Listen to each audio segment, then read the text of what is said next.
I am faculty of Sandipani Higher Secondary School. Today I am going to continue our chapter in class 9th of English subject from Moments book. हमारा जो chapter है the accident tourist, आज हम ये chapter continue करेंगे। इसमें हम देखेंगे कि ये जो स्टोरी है, जो राइटर हमें बता रहे हैं कि वो कितने क्लमसी, मतलब कितने अनाड़ी टाइप के इंसान हैं, और वो उनके साथ कुछ भी इंसिडेंट होता है पर तो भी कैसे लेते हैं उसको पॉजिटिव मैनर में ही लेते हैं, और वो बहुत ही ह्यूमरस पर्सनालिटी है उनकी, मतलब वो हमेशा हंसते ही रहते हैं। तो let us continue our chapter. The lady looked at me with the stupid expression you would expect to receive from someone whom you have repeatedly drenched, and uttered an oath that started with O, finished with sick, and in between, and some words that I have never heard uttered in public before, certainly not by a nun. तब जो हमारे writer है वो बता रहे हैं कि जब वो प्लेन से ट्रैवल कर रहे थे तो उनके साथ क्या हुआ था, एक तो शूलेस वाला इंसिडेंट हुआ था, और दूसरा ये इंसिडेंट हुआ था कि जो लेडी थी बार बार उस पर क्या गिर रहा था, ड्रिंक गिर रहा था। तब फाइनली क्या हुआ था, वापस से ड्रिंक उनके लैब पर गिर गया था, वुमन के लैब पर। तो अब उस लेडी ने क्या करा था, कुछ मरमरिंग साउंड में बोला था, जो कि कहाँ से स्टार्ट होता है, ओ से स्टार्ट होता है, और कहाँ पर फिनिश होता है, सेक पर फिनिश होता है। एग्जैक्टली जो हमारे राइटर है वो उस चीज़ को समझ नहीं पाए थे, उनको कुछ समझ नहीं आया था क्योंकि वो बहुत ही ज़्यादा धीरे से बोला था, पर उनको ये कहीं ना कहीं समझ में आ गया था कि ऐसे वर्ड्स बोले गए थे जो कि पब्लिकली नहीं बोलते हैं। और जो उनके साइड में लेडी थी वो कौन सी थी, नन थी। नन मतलब कि एक ऐसी रिलीजियस लेडी थी जो क्रिश्चियन में जो रहते हैं, जब वो अपना जो रिलीजियस रहता है उसको क्या कर लेते हैं, चेंज कर लेते हैं, और वो पूरे उसमें के संन्यास ले लेते हैं। तो उस लेडी से जो उन्होंने वो वर्ड सुने तो उनके लिए बहुत ज़्यादा ही क्या था, अजीब सा था। This, however, was not my worst experience on a plane flight. My worst experience was when I was writing something thoughts. तो हमारे राइटर आगे ये बोल रहे हैं कि ये वाला जो एक्सपीरियंस था उनका वर्स्ट एक्सपीरियंस नहीं था, पर सबसे बुरा एक्सपीरियंस उनका तब था जब वो एक बार प्लेन में बैठे हुए थे, प्लेन फ्लाइट कर रहे थे, उस वक्त उनका वो वर्स्ट एक्सपीरियंस था। और उस वक्त वो क्या कर रहे थे, अपने जो थॉट्स थे उसको लिख रहे थे एक नोटबुक पर। क्या लिख रहे थे, जैसे कि मुझे सॉक्स खरीदने हैं, ड्रिंक्स को किस तरह से, जो क्लचेस है उसको किस तरह से हमको पकड़ना है, हैंडली, ऐसा लिख रहे थे। Sucking truthfully on the end of my pen as you do, and fell into conversation with an attractive young lady in the next seat. अब जब वो प्लेन में ये सब कुछ अपने नोटबुक पर अपना जो भी वो उनको रिमाइंड करवाने की जो जितनी भी चीज़ें थी वो लिख रहे थे, तो उनके साइड में क्या थी, एक लेडी बैठी हुई थी, और जब वो लिख रहे थे तो सोचते वक्त वो क्या करते थे, जो पेन का लीड जो पेन का कैप रहता है उसको क्या कर रहे थे, सक कर रहे थे, लिखते भी जा रहे थे, सकिंग भी कर रहे थे, और साथ ही साथ उस लेडी से भी क्या कर रहे थे, कम्युनिकेट भी कर रहे थे, कन्वर्सेशन भी कर रहे थे। I amused her for perhaps 20 minutes with scattering of urban born mods. तब हमारे राइटर ये बोल रहे हैं कि मैं उस लेडी को क्या करना चाहता था, हैप्पी करना चाहता था, अट्रैक्ट करना चाहता था। मैंने ये काम करा, 20 मिनट तक की ये वाला जो काम था मैंने बाकायदा करा भी सही, पर क्या हुआ, जब मैं वहाँ से उठा वॉशरूम की तरफ जाने लगा तो मैंने क्या देखा कि जो मेरे पेन का जो लीड था वो क्या हो गया था, पूरी तरह से लीक हो गया था, जिसकी वजह से जो मेरा मुंह था, जो मेरी चीन थी, मेरी टंग थी, टीथ थी, गम्स थे, वो सब कैसे हो गए थे, ब्लू हो गया था, सब जगह कैसे हो गया था, इंक ही लग गया था। और मैं क्या कर रहा था, उस लेडी को अट्रैक्ट करने की कोशिश कर रहा था, और मेरा जो हुलिया था वो तो बहुत ही ज़्यादा भयंकर था। And striking scrub resistance navy blue and would remain so for several days. तो हमारे राइटर ये बता रहे हैं कि जो इस तरह का उनके पूरे टी शर्ट पर, टीथ पर, मुंह पर, सब जगह ब्लू कलर का जो इंक था वो पूरी तरह से लीक हो गया था, और वो बहुत दिनों तक की रहने भी वाला था क्योंकि ये ईजिली नहीं जाएगा। So you will understand I trust when I tell you how much I act to save. तो वो हमसे बोल रही है कि अब आप समझ सकते हैं कि मैं अपने आप को कितनी कोशिश करता हूँ कि मैं पब्लिकली कैसा रहूँ, रेस्पेक्टफुल रहूँ, पोलाइटली रहूँ, और पर ये मेरे से बिल्कुल भी होता नहीं है। I would love just once in my life to rise from a dinner table without looking as if I just have experience an extremely so localise seismic event. तो अब हमें ऐसा बता रहे कि वो ऐसा चाहते मेरी मतलब उनकी लाइफ में ऐसा चाहते हैं कि जब भी मैं खाना खाने टेबल पे बैठूँ और अगर मैं वहाँ से उठूँ तो ऐसा हो ही नहीं सकता है कि मैं आराम से उस टेबल पर से उठ गया हूँ। मैं एकदम ऐसे उठता हूँ जैसे कि कुछ अर्थक्वेक आ गया हो।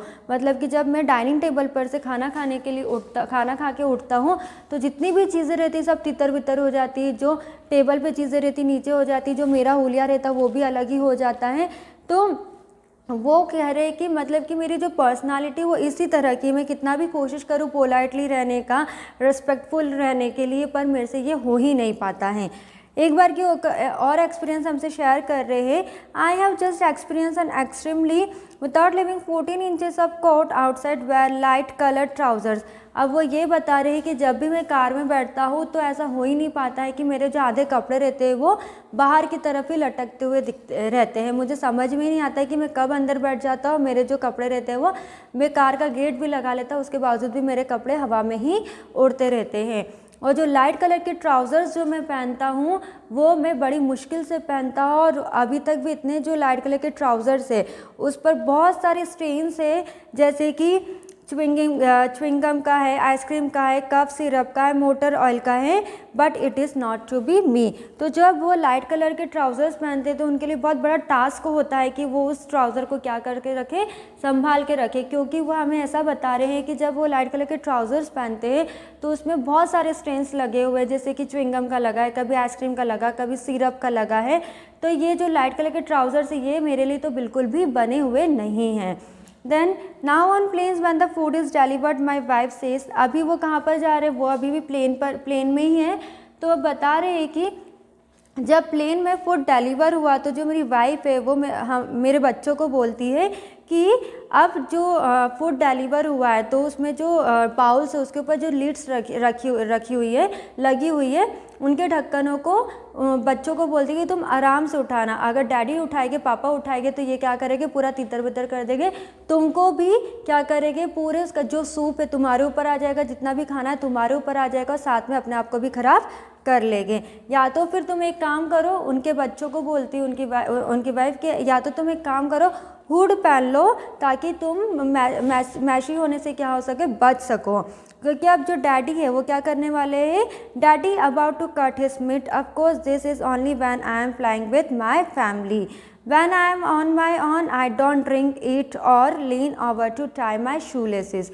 तब वो ऐसा बोल रहे हैं कि उनकी वाइफ ने ये बोला कि हुडी पहन लो, क्योंकि अब जो डैडी वो क्या कट करने वाले, मीट कट करने वाले, और उसका जितना भी लिक्विड है वो क्या होगा, तुम्हारे ऊपर आ जाएगा, इसलिए तुम अपने आप को पूरा कवर अप कर लो। तो वो ऐसा बोल रहे कि इस बार मैं अपनी फैमिली के साथ हूँ इसलिए मैं प्लेन में क्या कर रहा हूँ, डिनर कर रहा हूँ। अदरवाइज़ जब मैं प्लेन में रहता हूँ तो मैं क्या करता हूँ, ना मैं कुछ खाता हूँ, ना मैं कुछ पीता हूँ, और ना ही मैं अपने शू लेसेस को भी बांधता हूँ, क्योंकि उनके साथ ये सारे इंसिडेंट हो चुके हैं। क्योंकि जब वो शू लेस को बांधने गए थे तो वो किसी ने उन बेल्ट तो जो था वो रख दिया था। जब वो ड्रिंक ले रहे थे तो वो बार बार ड्रिंक किसी की लैप पर गिर रही थी, और जब वो कुछ लिखना चाह रहे थे तो उनका जो पूरा फेस था वो कैसे हो चुका था, इंक से हो चुका था। इसलिए जब भी वो अकेले रहते हैं, जब भी अकेले ट्रैवल करते तो इन सब चीज़ों को क्या करते हैं, अवॉइड करते हैं। I just sit very quietly sometimes on my hands to keep them from flying out unexpectedly and causing liquid mischief. It's not much fun but it does at least cut down on the laundry bills। तो हमारे writer ये बोल रहे हैं कि वो कैसे बैठते हैं प्लेन में, अपने जो दोनों हाथ रहते उसको क्या कर लेते हैं, नीचे दबा लेते हैं ताकि उनके जो हाथ इधर उधर उड़े नहीं। और ऐसा वो इसलिए करते हैं, एक फनी सी लाइन बोल रहे हैं कि अगर मैं ऐसा कर लूँगा और ऐसा करता हूँ तो जो मेरे लॉन्ड्री बिल्स है, मतलब जो मेरे जो कपड़े ख़राब हो जाते तो मुझे उनको धोने के लिए देना पड़ता, तो उसका बिल कहीं ना कहीं क्या हो जाता है, बच जाता है। Then I never did get my frequent flyer miles, by the way I never do, I could not find the card in time। तब वो बोल रही है कि मुझे जो फ्लायर माइल्स होने चाहिए, जैसे कि मैं आपको पहले भी बता चुकी हूँ, फ्लायर प्रोग्राम जो फैसिलिटीज़ जो मिलनी चाहिए उनको ब्रिटिश एयरवेज की तरफ से, उनको वो कभी नहीं मिली। क्यों नहीं मिली वो यहाँ पर रीज़न बता रहे हैं। हियर इज़ टेलिंग 3 रीजन्स कि उनको कभी भी फ्लायर माइल्स या फिर फ्लायर प्रोग्राम्स क्यों नहीं मिले हैं। क्योंकि या तो ऐसा होता है कि I never do, I could not find the card in time, ऐसा होता है कि मैं समय पर कार्ड फाइंड नहीं कर पाता इसकी वजह से, and this has become a real frustration for me, और कहीं ना कहीं ये जो है मेरे लिए बहुत ज़्यादा फ्रस्ट्रेट कर देता है ये चीज़ों को। Everyone I know, everyone is forever flying off to Bali first class with their air miles. I never get to collect anything. I must fly 100 miles a year. Yet I accumulated only about 212 air miles divided between 23 airlines. तो अब ये बता रहे हैं हमारे writer की बहुत से लोग होते हैं जो कि एक ही बार फ्लाई करते हैं और उनको एक ही बार अगर बाली जाना है उनको तो एक ही बार में उनको क्या मिल जाता है, फ्लायर माइल्स मिल जाता है। पर मैं एक ऐसा इंसान हूँ जो कि 100 माइल्स साल भर में करता हूँ। देन ऑल्सो मेरे पास कितने एयर माइल्स हैं, मात्र 212 एयर माइल्स हैं। अगर हम उसको डिवाइड करें 23 एयरलाइंस से तब जाके मेरे पास कितना बचता है, 212 एयर माइल्स बचते हैं। इसके पीछे के रीज़न उन्होंने क्या दिए थे, क्योंकि एक तो या तो वो कार्ड लेना भूल जाते हैं या तो फिर वो चेक इन करते वक्त, और I remember to ask for them but the airline that manages, जब वो चेकिंग करते हैं तो कार्ड लेना भूल जाते हैं। दूसरा ये बताया कि जब वो उनको याद भी रहता है तो जब वो पूछते हैं तो वो मैनेज करना भूल जाते हैं उस फ्लायर प्रोग्राम को, उस फ्लायर माइल्स को, या तो फिर check informs me I am not entitle to them, और अगर मैनेज भी कर लूँ तो भी मुझे वो लोग प्रोवाइड नहीं करते फ्लायर माइल्स को। In January on a flight to Australia, flight for which I was going to get about a zillion air miles. अब वो बता रहे हैं कि एक बार जनवरी की बात है, जनवरी में मुझे ऑफ़र आया था कि मैं ऑस्ट्रेलिया जाने वाला था और मैं गया भी था। उस वक्त मुझे 1 जिलियन एयर माइल्स मिल सकते थे, but clerk shook her head when I presented my card and told me I was not entitled to any। तो जब उनको सब कुछ याद आ गया कि मुझे ये कार्ड दिखाना है, मैं मैनेज भी कर लूँगा, पर जब वो जो रिसेप्शनिस्ट था उनको इन्फॉर्म करने गए तो वहाँ का जो हेड था उसने मना कर दिया कि आपको जो एयर माइल्स है वो हम नहीं देंगे। तो हमारे राइटर ने पूछा कि आप क्यों नहीं दोगे, तो उस हेड ने बताया कि जो आपका टिकट का नाम है वो क्या है, बी ब्राइसॉन है, और जो कार्ड में नाम लिखा हुआ क्या है, डब्ल्यू ब्राइसॉन है। इसकी वजह से हम आपको एयर माइल्स नहीं दे सकते हैं। तो बहुत ही वनरेबल एक्सरेस्पेक्टफुली में जो हमारे राइटर है उन्होंने समझाने की भी कोशिश करी उस हेड को कि जो मेरा हो सकता है कि बिल ब्राइसन से, मतलब मेरा फॉर्मल जो वर्ड है, जो फॉर्मल नेम है बिल ब्राइसन है और इनफॉर्मल नेम क्या है मेरा विलियम ब्राइसन है, पर मैं क्या एक ही व्यक्ति और ये मेरा ही नाम है, बट इसके बावजूद भी उनको एयर माइल्स नहीं मिला। And so I didn't get my air miles and I won't be flying to Bali first class just yet. तो ये बता रहे हैं कि इसकी वजह से जो मुझे फर्स्ट क्लास में पहली बारी में ही जो बाली जाने का चांस मिल रहा था वो मैं खो चुका था। पर वो बोलते हैं कि ठीक है, जो अगर खो दिया तो खो दिया, क्योंकि जो ऑस्ट्रेलिया से बाली जाने का रास्ता कैसा था, बहुत ही ज़्यादा लॉन्ग डिस्टेंस का था, और मैं जब अकेला रहता हूँ तो मैं कुछ खाता भी नहीं हूँ और कुछ पीता भी नहीं हूँ, जिसकी वजह से ये जो लॉन्ग डिस्टेंस वाली जर्नी मुझसे नहीं हो पाती। तो जो हमारे राइटर हैं उन्होंने अपनी पर्सनालिटी बताई कि वो कितने ज़्यादा क्लमसी है, कितने ज़्यादा ह्यूमरस है, मतलब वो नेगेटिव, उनके साथ इतने इंसिडेंट्स होते रहते हैं उसके बावजूद भी वो कैसे करते हैं, पॉजिटिविटी लेकर चलते हैं, नेगेटिव कभी भी नहीं लेते हैं। तो इस स्टोरी से हमको ये समझ में आता है कि हमारी लाइफ में कितना भी कुछ हो जाए पर हमको अपनी पॉजिटिविटी कभी भी नहीं छोड़नी चाहिए, हमेशा हमें भी ह्यूमरस फॉर्म में ही रहना चाहिए। So I hope you understood this story very well, the accidental tourist। In next class we will start our new chapter. Thank you so much.